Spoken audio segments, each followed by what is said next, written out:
ലോകത്തിലെ ഏറ്റവും വൃത്തിയുള്ള രാജ്യമാണ് ജപ്പാൻ. അവിടെ ഒരു ക്യാമറ കൊണ്ടുപോയാൽ അഴുക്ക കൂനകൾ കാണും. താങ്കൾ ഈ അഴുക്ക കൂനയിലേക്ക് ക്യാമറയും കൊണ്ടുപോവുകയാണ്. അത് വഴിയേ അറിഞ്ഞോളൂ.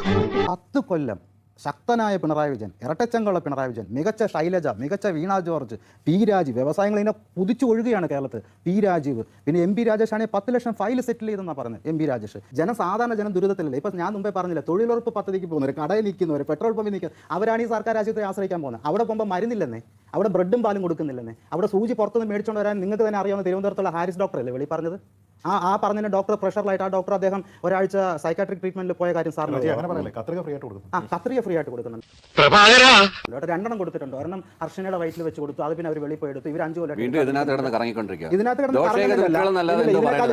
ലോകത്തിലെ ഏറ്റവും വൃത്തിയുള്ള രാജ്യമാണ് ജപ്പാൻ.